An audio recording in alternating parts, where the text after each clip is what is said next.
Morning everyone. आज के class को स्टार्ट करने के पहले हम कुछ महत्वपूर्ण बातों पे चर्चा करेंगे और वो बात है कि इस कोरोना महामारी के समय में हमारा चाणक्य परिवार आप लोगों के लिए ई लर्निंग की क्लासेस लेकर आया है, जो कि आपके शिक्षण कार्य को जो भी अवरोध मिल रही है उस अवरोध को दूर करें। तो इस ई लर्निंग की क्लास में कॉलेज का एक चैनल बना हुआ है और उस चैनल पे आप सब लोग आके अपने अपने क्लास का, अपने अपने प्रोफेसर्स का लेक्चर्स देख सकते हैं, सुन सकते हैं और समझ सकते हैं, जिससे आपका जो भी सिलेबस बाकी रह गया है या जो सिलेबस को रिवीजन करवाया जा रहा है तो वो कवर हो पाए। और इस चैनल को देखने के लिए आप लोग इसको लाइक करें, शेयर करें। शेयर इसलिए करें क्योंकि जिन तक ये चैनल पहुंच नहीं पाया है तो उन कैंडिडेट तक ये चैनल पहुंच सके, और सब्सक्राइब करें। सब्सक्राइब इसलिए ताकि कोई भी नया वीडियो, कोई भी नया क्लास अगर अपलोड हो रहा है कॉलेज के चैनल पे तो वो आप तक आसानी से और सरलतापूर्वक जल्द से जल्द पहुंच सके और आप लोग अपने शिक्षण कार्य को पूरा कर सके। तो आइए अब हम चलते हैं अपने क्लास की तरफ। और आज के क्लास में हम लोग देखेंगे बीएड सेकेंड ईयर से paper C10 inclusive education,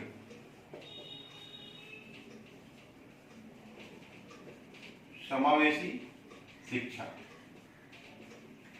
last class में हम लोगों ने यूनिट फर्स्ट चैप्टर नंबर 4 को स्टार्ट किया था, तो आज हम लोग इस क्लास में चैप्टर 4 को कंटिन्यू करेंगे।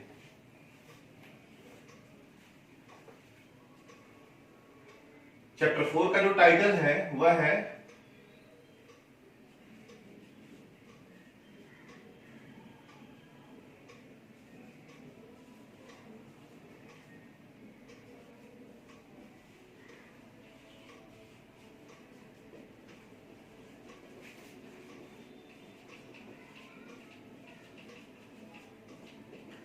शिक्षा के समानता के अवसरों के सामान्य उपाय। हम लोगों को इसी टॉपिक से स्टार्ट करना है आज की क्लास में कि शिक्षा के समानता के अवसरों के सामान्य उपाय, अर्थात शिक्षा को सबों के लिए समान कैसे हम कर सकते हैं, सबों को समान अवसर हम लोग कैसे दे सकते हैं, इसके कुछ सामान्य उपाय कौन कौन हो सकते हैं। यानी कि हम लोग कौन कौन से उपाय को कर सकते हैं, कौन कौन सा कार्य को कर सकते हैं, किस किस तरीके का इम्प्लीमेंटेशन कर सकते हैं ताकि क्या हो पाए, शिक्षा के समानता की अवसर हर एक बच्चे को, इस देश के हर एक नागरिक को मिल सके। अब हम इसको बिंदुवार समझेंगे। यहाँ टॉपिक है शिक्षा के समानता के अवसरों के सामान्य उपाय, अर्थात शिक्षा को समान रूप से सभी बालकों को मिले वैसा अवसर प्रदान हम लोग कैसे कर सकते हैं, उसके सामान्य उपाय क्या है, उसके समान उपाय क्या है। तो वे उपाय निम्नलिखित हैं जिन्हें हम लोग बिंदुवार समझना है। तो पहला बिंदु है निःशुल्क एवं अनिवार्य शिक्षा।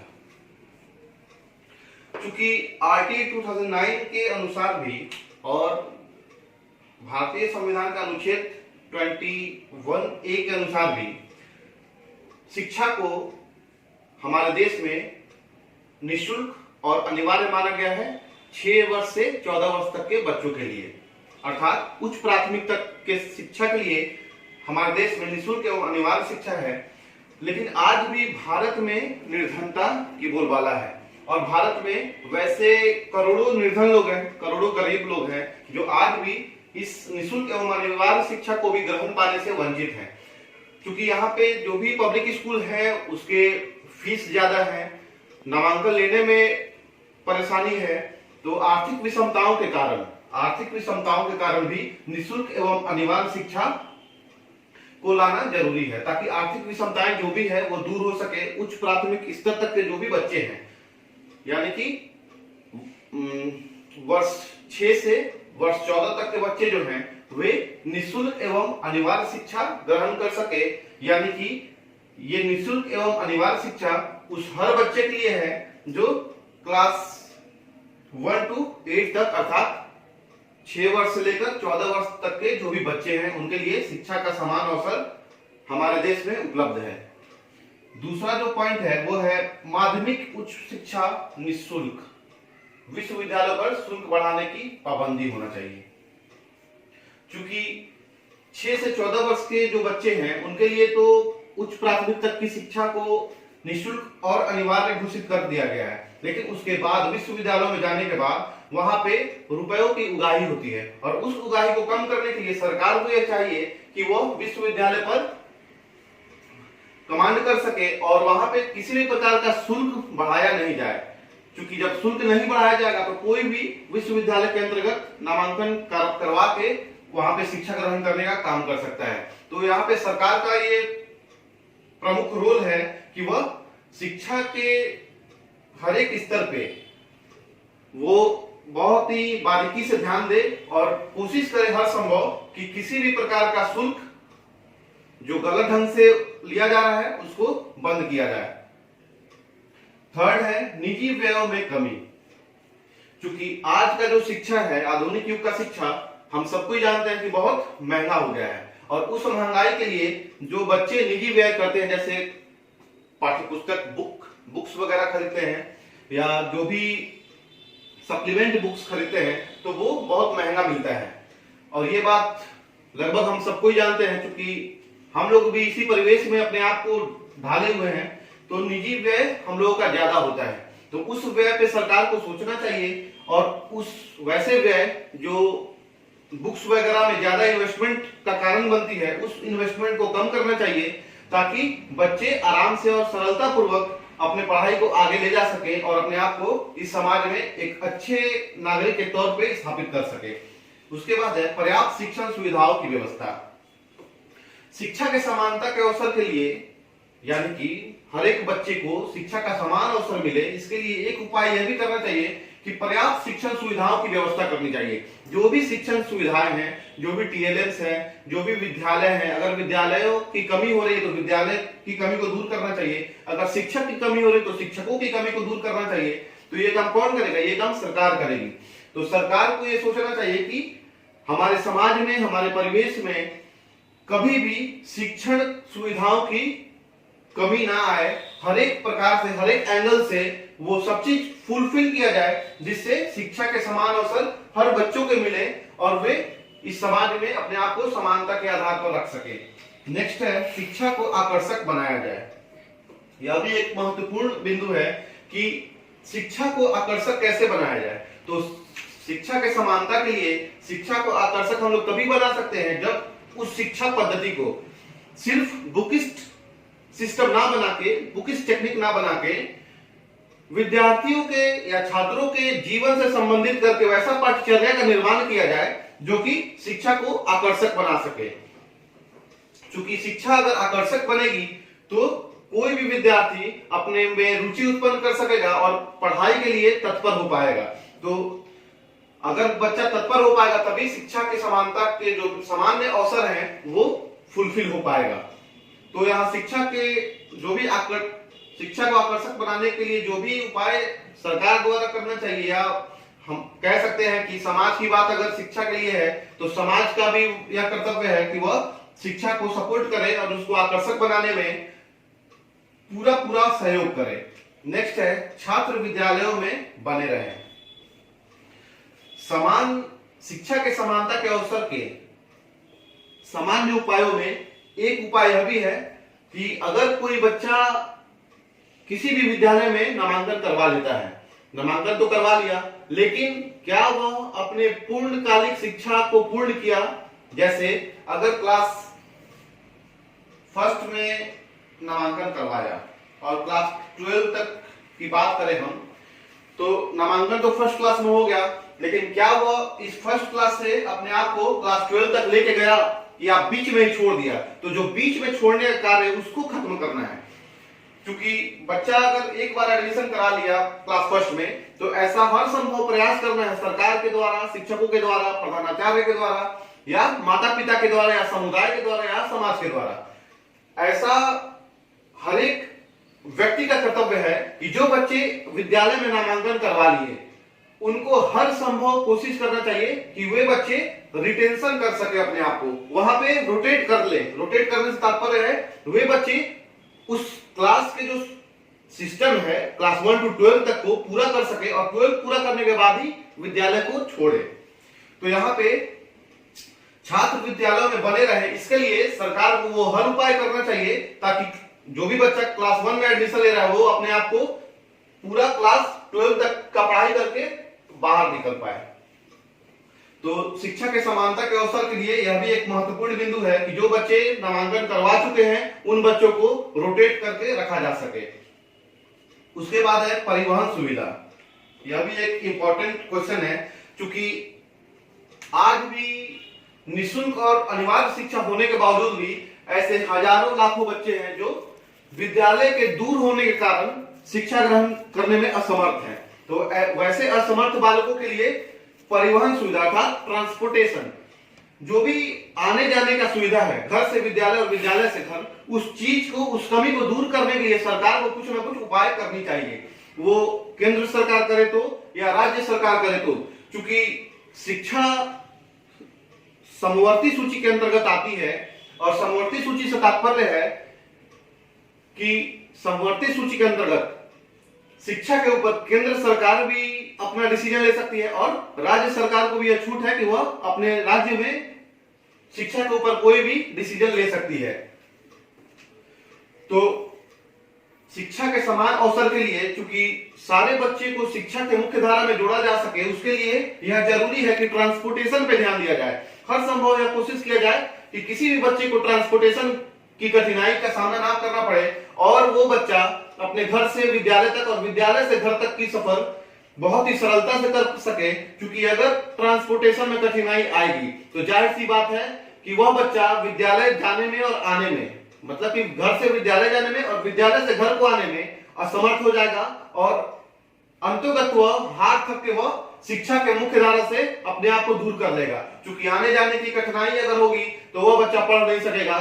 जब वो उसको आने और जाने में कठिनाई होगी तो वो किसी भी कीमत पे 2 दिन 4 दिन जाएगा, किसी भी तरीके से 5 दिन जाएगा, महीना दिन जाएगा, उसके बाद से फिर वो अपने आप को शिक्षा के मुख्य धारा से दूर कर लेगा। उसके बाद है विशिष्ट विद्यालय की स्थापना। चूंकि हमारे समाज में सामान्य बालकों के अलावा इस समाज में विशिष्ट बालक भी हैं और उन विशिष्ट बालकों को अगर शिक्षा देने की बात कही जाए तो यह भी आवश्यक है कि उन बालकों के लिए विशिष्ट विद्यालयों की स्थापना की जा सके ताकि उनको विशिष्ट शिक्षण का लाभ दिया जा सके। अगर विशिष्ट बालकों के लिए विशिष्ट शिक्षण का लाभ नहीं दिया जा सकेगा और उनको ये चाहा जाएगा कि उनको सामान्य बालकों के साथ मर्ज करके बैठा सके और शिक्षा दे सके तो वह असंभव है। क्योंकि विशिष्ट विद्यालय विशिष्ट शिक्षण पे जोर देती है तो कहीं ना कहीं शिक्षा के समानता के जो अवसर है उसको फुलफिल करने में विशिष्ट विद्यालय एक अहम भूमिका निभाती है। उसके बाद है शिक्षा का व्यवसायीकरण। शिक्षा का व्यवसायीकरण से तात्पर्य है कि शिक्षा को व्यवसायिक रूप में लेना, शिक्षा को व्यवसायिक रूप में लेना। क्योंकि व्यवसायिक रूप में अगर हम शिक्षा को लेंगे तो उसमें अपना एफर्ट ज्यादा से ज्यादा डालेंगे और जब अपना एफर्ट ज्यादा से ज्यादा डालेंगे तो हमें क्या फुलफिल होगा, तो हम फुलफिल कर सकते हैं शिक्षा के समानता के अवसर को। और वो अवसर इस देश में जन्म लिए हर एक बच्चों को मिलना चाहिए जो इस देश में जन्म लिया है। उसके बाद लास्ट बिंदु, केंद्र और राज्य सरकारें मिलकर कार्य करें। यह एक इंपॉर्टेंट बिंदु है और यह इसको हम कह सकते हैं कि यह समवर्ती सूची के अंतर्गत आता है। क्योंकि सूची 3 प्रकार की होती है, संघ सूची, राज्य सूची और समवर्ती सूची। मैं लिख भी देता हूं, संघ सूची, राज्य सूची और समवर्ती सूची।